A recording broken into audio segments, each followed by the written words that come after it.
Welcome to the Mind of Business Success podcast. I'm your host, Alicia Kramer. Our guest today is Stephen Gaffney. We're going to talk about high achieving teams, difficult people, and all sorts of other cool stuff. Welcome to the show, Stephen. Thank you for having me. So we're going to start with a little bit of the basics here about you. I want our listeners to have a sense of who you are and what you do. So can you start by telling us a little bit about your business? So a lot of my business is around building high achieving teams. And I coined a phrase that we have now, the registered trademark, but it's essentially consistently high achieving teams. And I want to draw a distinction between high performing and high achieving, because performing could be confused with hard work, and achievement is about producing results and then doing it consistently. I say this because a team is two or more people. So a lot of what we'll talk about, even if people are sitting there going, well, I have a small team or whatever, if you have another person, another human being who you're interacting with in your entire life, that's a team. So we can pretty much cover that. But that's a lot about what we do. I love that. So I was just finishing up with a session right before we started this interview, and we were talking about teams, but not in the business sense, in the relationship sense, our spouse. Yeah. And it's really interesting how many people are conditioned with beliefs and preconceived notions about how, kind of like a power struggle. And we see it in businesses. We see it sometimes with the role of the owner versus the employees. We see it with management versus, who they're, quote, managing.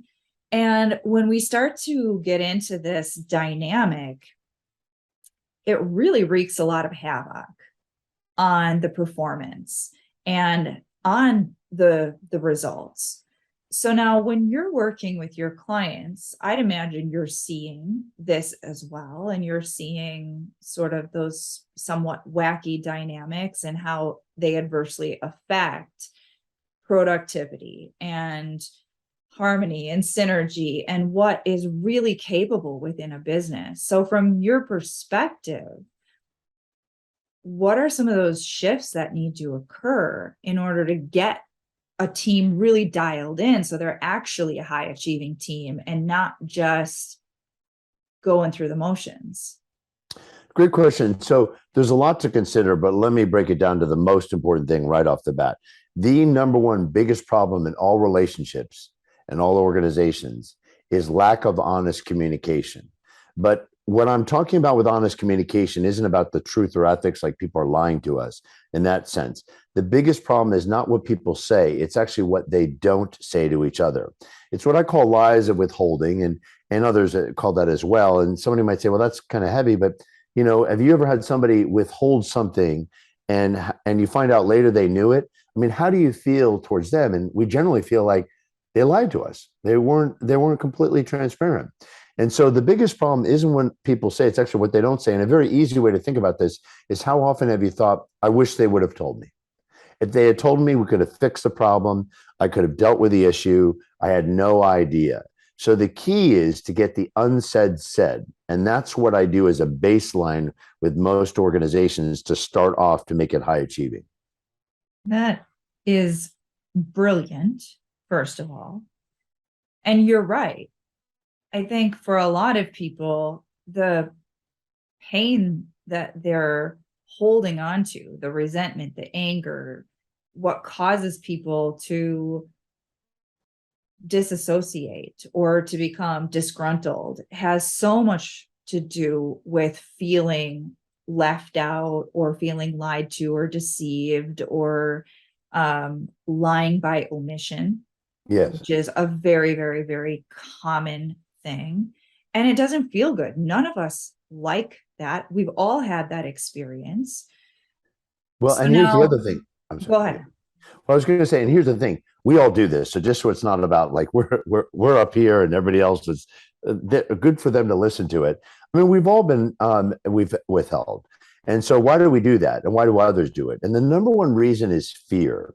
And if you think about it, if you ever had somebody where you wanted to bring up something and you might be a little bit afraid, for example, afraid of how it's going to be received, afraid it's going to go on the list, afraid they're going to use it against us.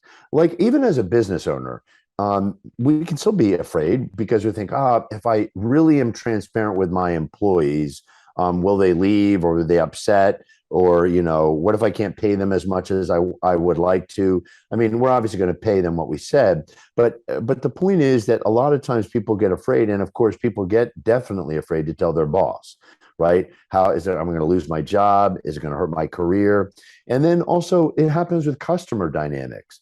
For example, maybe the customer doesn't want to share their total budget because they're afraid we're going to burn the budget, so they hold something back, or they don't think that you can help them, so they don't share that particular need. And when we get afraid, right? Well, what should I share with the customer? And we're worried about how we present. But the biggest thing is really just getting this unsaid said. So it's a human dynamic that I have found that is really what it comes down to it. And somebody can challenge me, and it'll always come down to it's not what people said, it's what they didn't say. And if we get the unsaid said, it could really be helpful. Let me give you a really easy example in people's personal life. I was doing a session in Philadelphia, and a gentleman came up to me, said, wish I heard this session, and he's very complimentary. And he said, my wife does things that I don't like. And so I've been silent about it because I don't want to create a bigger argument. But what I realized upon reflection is my silence is making her more worried, and she asks me more questions, and she repeats herself more, and she's anxious. And so in an effort to avoid conflict, I'm creating a lot of strife in the relationship, and I never really thought about that. So then it begs the question, well, how do I share what I really want to share and have people not flip out on us, get upset, which we can talk about. But I say this because it really happens in a very innocent way. In other words, we don't really mean harm to somebody. We're trying to prevent potential problems. But whenever we withhold or others withhold, it just brings up big problems. So I'd love to go into this a little bit more because you're absolutely right. We all do this, and it does stem from fear.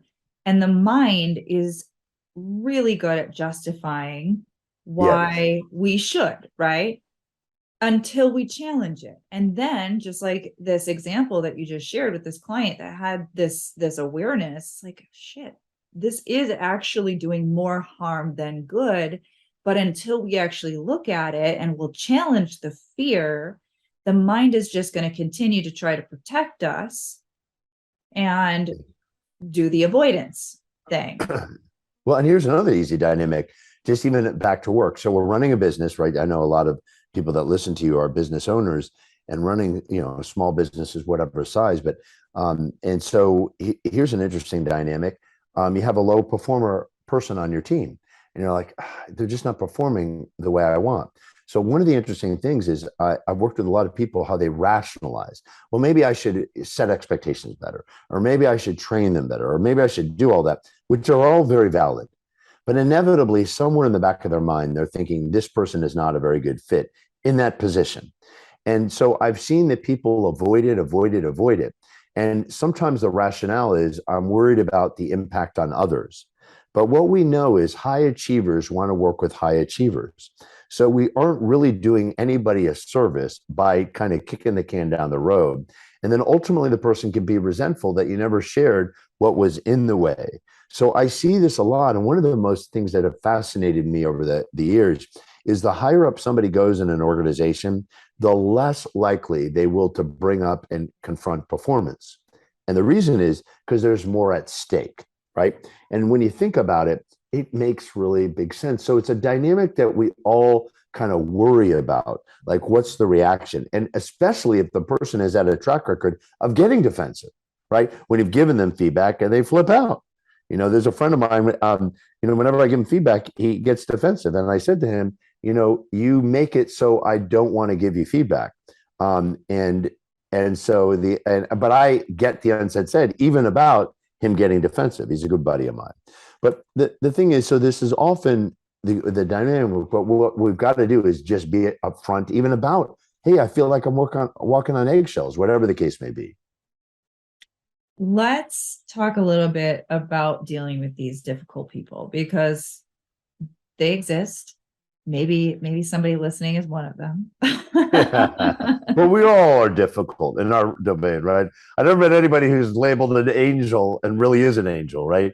We all have we could be difficult or get upset about certain things, right? So we can all be difficult, but definitely to the spirit of what you're bringing up, there's some people who are really specialists at being Yes, difficult. yes. Yeah.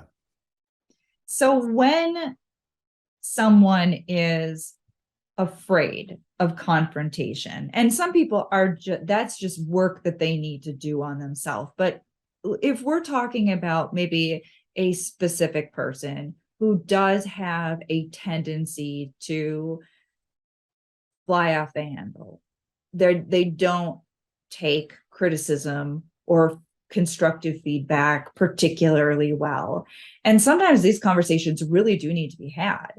Yes. I know I've worked with a lot of clients over the years where, they're holding on to employees that should have been long, long gone. And they think they're doing that person a favor, but really it's just avoiding what needs to be Yes. done because they don't want to have that difficult conversation. So I'd love if you could share your thoughts on this subject. I Sure. know it's a big subject, but even maybe like a tip or a takeaway, something. Absolutely.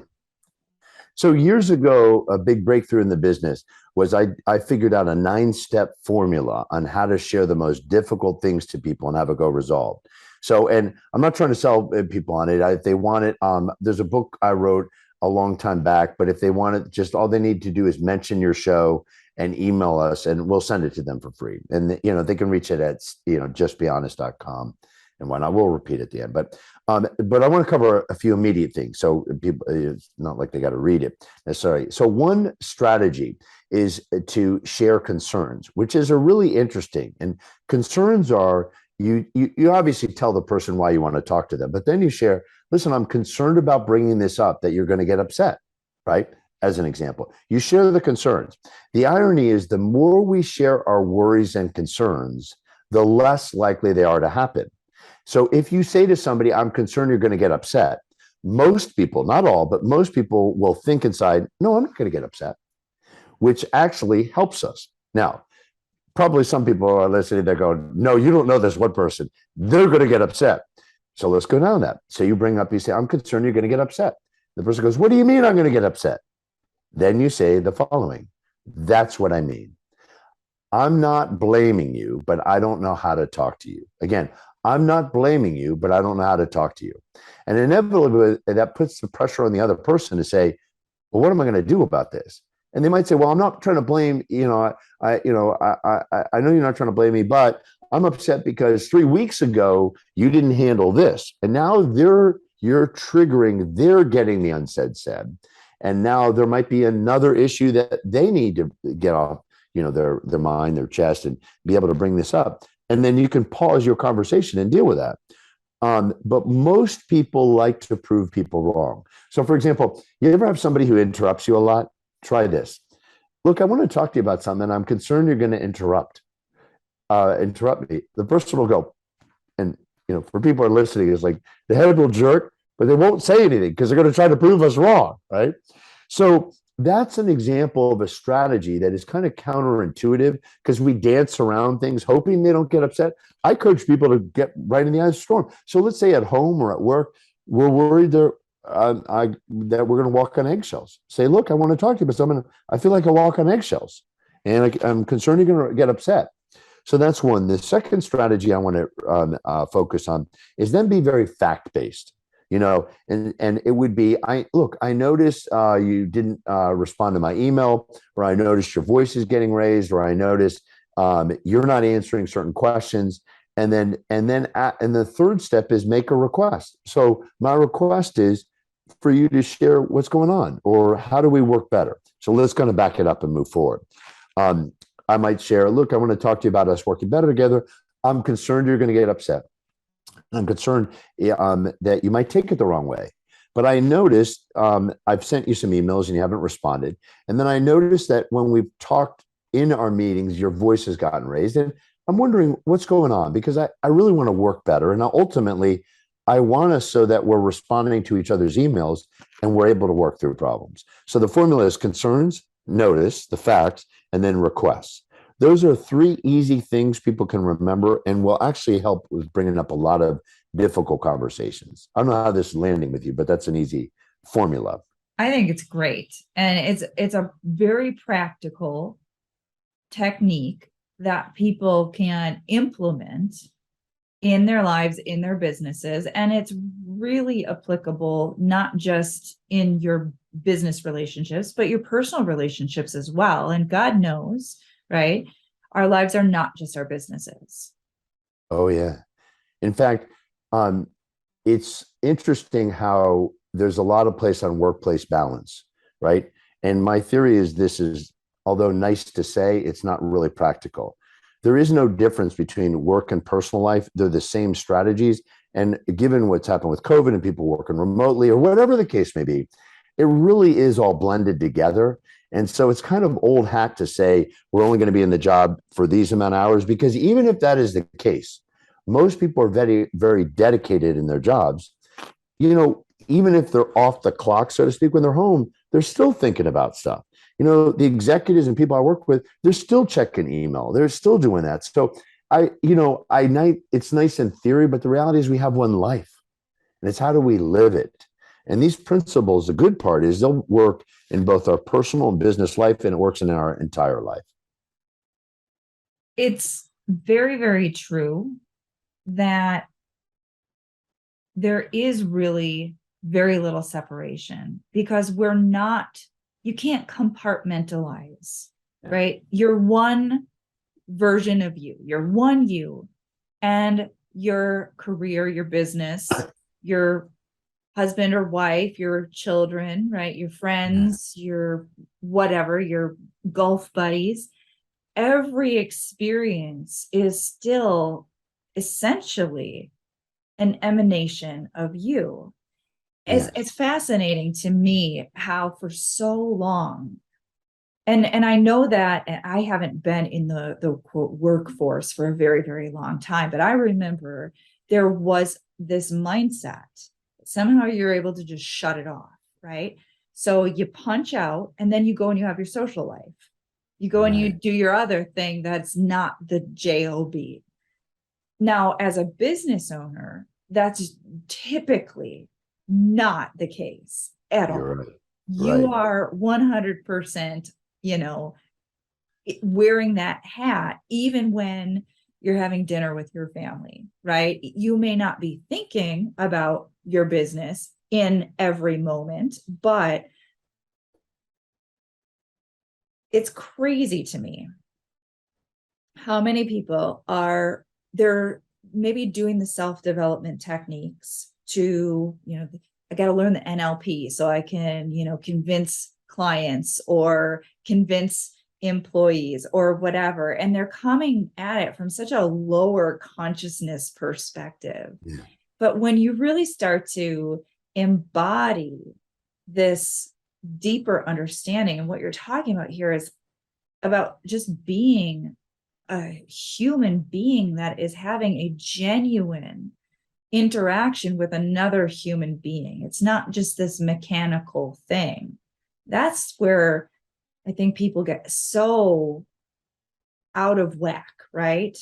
They Like, do. let's just be good people and learn how to communicate with other people so we can be a better version of ourselves and create better in our career, in our business, in every relationship, in every area of our life.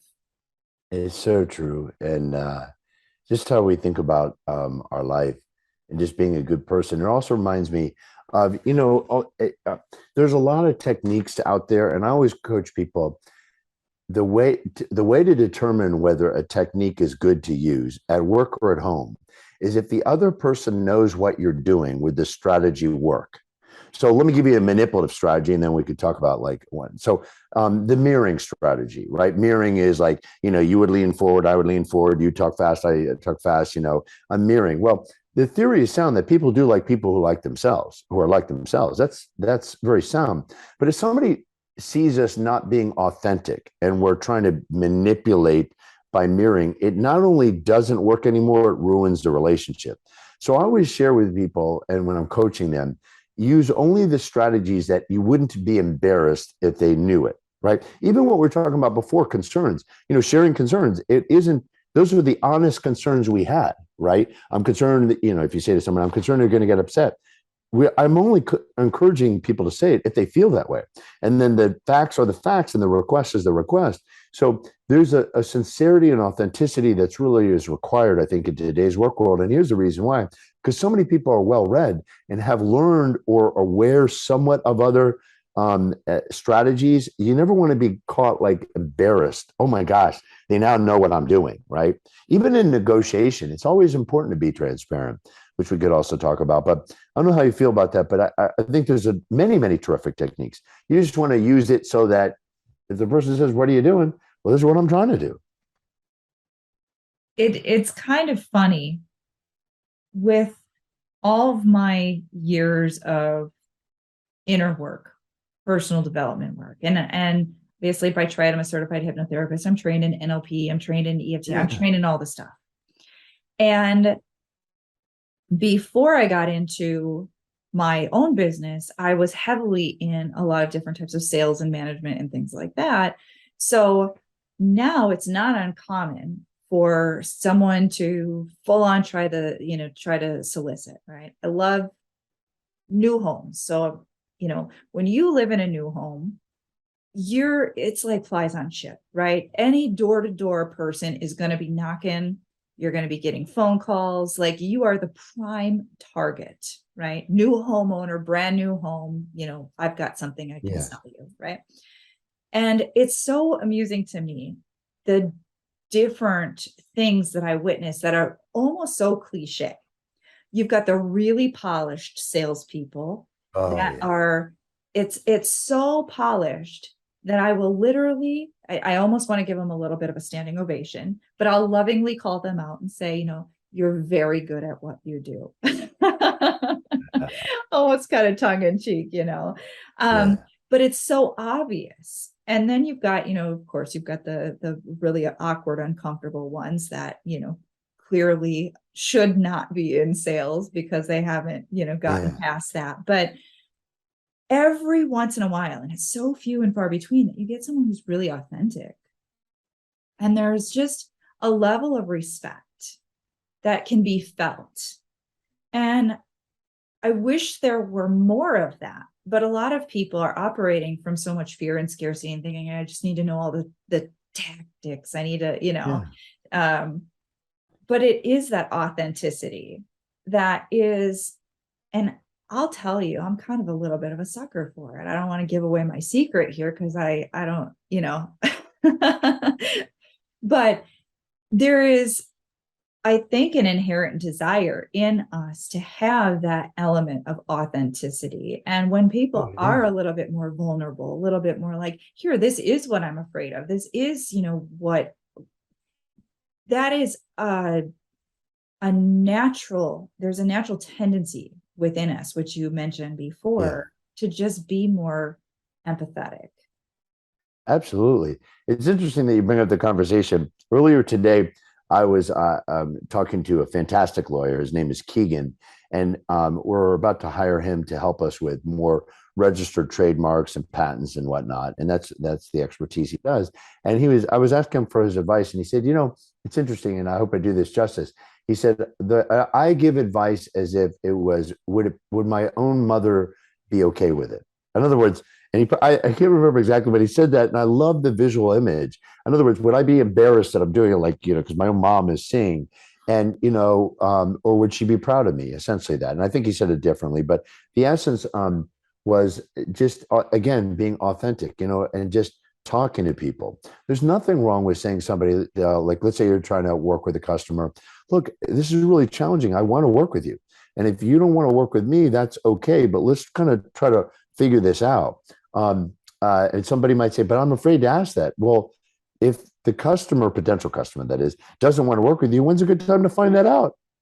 And it doesn't mean game over. It could be then, well, why? What's in the way, or whatever the case may be. But this is the other thing I've experienced is in life we have questions that go on in our mind, and we're often afraid to ask it. And I often will say, direct questions get direct answers. Fuzzy questions get fuzzy answers. And it's okay if can I share a real quick story on this because it's so Absolutely. important. I think the following story is when it really hit home to me. The value of just always asking the question you need to ask. I was doing a seminar for a major corporation, and this lady was asking me some questions and sharing things that something made me think that something's really going on in her life in a major way. But I really wasn't sure what to do. And then the seminar ended, but she came up to me and she continued on this. And something occurred. I can't remember exactly what she said, but something occurred to me to think, I wonder if this lady's going to kill herself.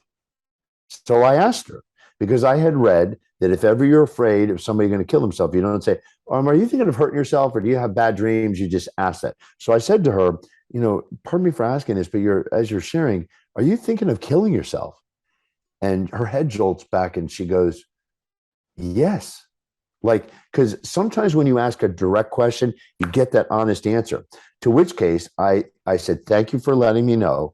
And then I called my client who had already left. We called security and then we walked her down and her husband was in the lobby, it turns out. And I said to her husband, your wife has just told me that she's thinking of killing herself. And his response was, thank you for letting me know this because she's off her meds and she's fine. Last I talked to her, she's fine. So I'm saying this because in people's life, there's often the question, like you have a friend, you have something, and something's like, you might say, are you okay? And if the person goes, yeah, I say, really? And so it's really, it's getting the unsaid said, even on the questions we need to ask others, because that really shows that we care about other human beings. We're not doing anybody a service by holding back. It's really about sharing things, even So, questions. so good. I would love to be able to continue this conversation because I know we could probably share some pretty powerful stuff. But because we don't have time, I want to make sure that you're able to share with our listeners how they can connect with you, how they can, you mentioned, get a copy of your book again, and any other last final sort of parting thoughts that you'd like to leave us with. Sure. So first on kind of a logistical thing. So the way they can reach us is our website is justbehonest.com, justbehonest.com, which is the name of the first book. But the book I'm referring to is called The Fish Isn't Sick, The Water's Dirty. Probably not going to remember the total. If they just email us and say they listened to your show and they said the fish book and they mention your show and they say, we want the fish book. And then and go to justbehonest.com. We'll send it to them for free. And it's not a big sales pitch. That actually is, we sell it, but I want them to buy. I don't want them to buy it. I just want them to have that formula, which we talked about some of the things. If they have any questions and if they want to get on our email e-sign list, they can do that as well. And just even if they have any questions, so just go to justbehonest.com and then at the bottom or somewhere on the website, because we've changed it a little bit, there's a way to contact us and contact us anytime, and we're there to help. Awesome. All right, Stephen. Any final parting thoughts you'd like to leave us with today? I will leave you with one. One thing that is really near and dear to my heart is about appreciation. So people are stingy with their appreciations. As we're going into this holiday season, especially Thanksgiving, I always tell people I've never met a human being who left an organization because they were appreciated too much. Never. They never said, "Hey, I got to get out of here. It's too much. People are thanking me too much." And I've never heard of somebody breaking up their marriage or relationship because they were appreciated too much. And finally, I never heard of a child growing up dysfunctionally because there was too much love and appreciation. So the thing is, get the unsaid said, not only about the difficult part, but also the nice stuff. Don't hold back. Don't be stingy about your appreciation. Share it. What a perfect way to end this episode. Thank you so much, Stephen, for being with us today. I so appreciate you and everything that you shared with us. Thank you. Thank you so much for having me on the show. And I always end with appreciation for my audience. So thank you everyone for listening. If you haven't already subscribed, make sure you do so. And until next time, we will see you in the next episode.